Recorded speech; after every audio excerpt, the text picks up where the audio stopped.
Everybody, welcome back to Ogre Speed Shop.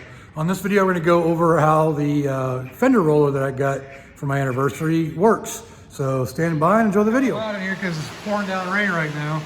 This is where the ride height's going to be for the wheels, and I am going to be changing wheels, so they're going to be inset a little bit more. But I did want a clearance for these wheels so I can at least drive it. As you can see right now, on this side, which I've already I put the fender roller on, I've got, you know, fingers width away from it, and I just got to do the other side and keep working until I'm comfortable with it being there and being able to move up and down without it hitting.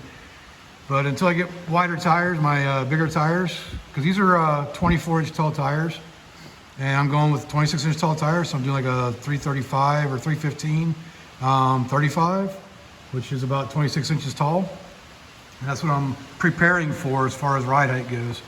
So, like I said, I got clearance right now. And just gotta do the other side, and I'll do this side a little bit more too. And I'm gonna show you how I did it. All right, I know this is kind of a bad day to be doing this with the rain, but I hope you can hear me over it.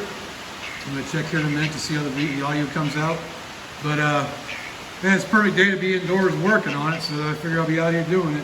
And so what we're going to do is put that on. I'm going to show you how it works to roll this fender out a little bit more. If you look up inside there, you can actually see that it's been rolled a little bit already. I got ways to go yet to get it to be fully rolled. So, trying to get it to focus here. But it's starting to roll right there. This was straight out before, so just to give you an idea of where it was at. Actually, I can show you the other side. So this is what it did look like. See how it's straight, flat across there? So basically I want to roll that up into the fender, that way, the quarter panel, that way. So if that's rolled up in there, it gives me that extra almost inch of clearance. So that's what we're working for, all right? All right, so first things first, this kit comes with these adapters, and hopefully you can see it, but there's like a little concave washer type thing. Allows you to put these nuts. Just stop eating the camera, and the duck is out here trying to eat the camera. So that's what these are for. I'll show you when you put this on.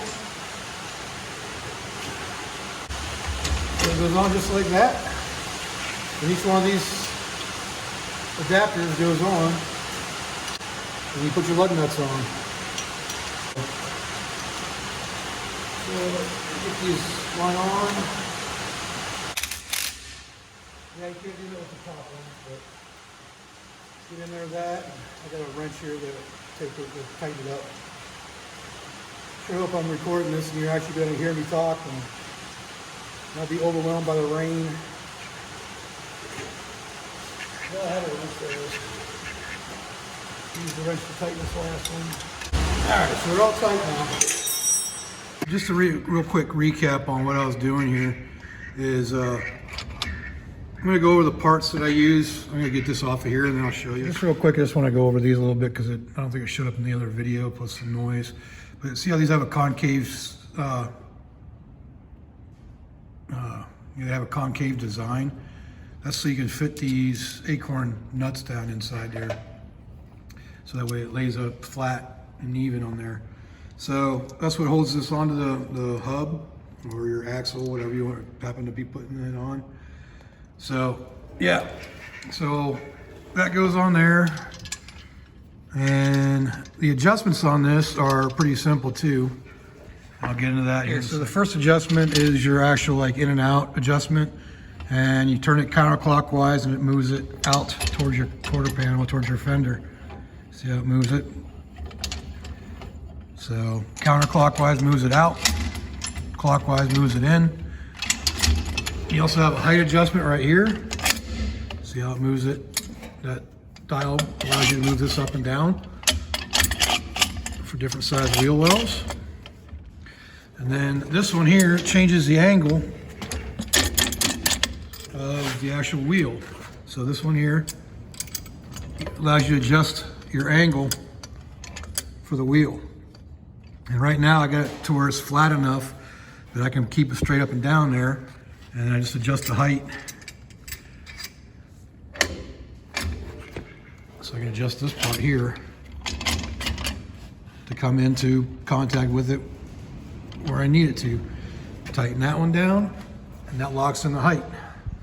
Then you go ahead and do counterclockwise on this, and it brings it out. Put some pressure on there like I was trying to show in the last video, or the last portion of the video, and you just roll it back and forth.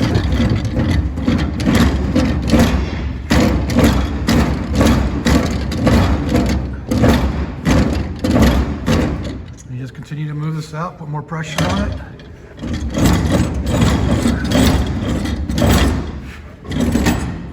And I hope it don't pop out like that, because then it gets hard to get back in. You have to back it off. Get it back in there. This is kind of hard to do with one hand, by the way. But I just want to show you how it works.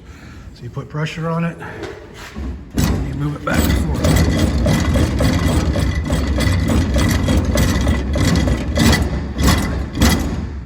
So I hit a pretty hard spot right there, so I need to move it, do some adjustments with it, and adjust this out to where it's just working this area right here. So, but I just want to give you an idea of how it works and show you that it does flatten it down. I don't know if you can see up in there. Let me just get the light here. See how it's flat now? It's flat up and down. Before it used to stick out like this. Now it's up here. So that gives you that little extra room. And so I just want to give you a comparison picture. I haven't ground these down yet from spot welding them. But you see how this is going straight out this way? And on the other side, this is curved up.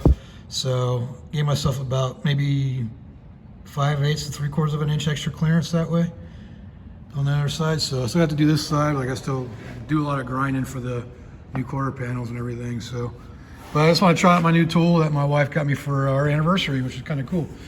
So I just want to show you the difference in what it looked like before I started and what it looks like now. So that's before. And this is now. See how it's flattened out?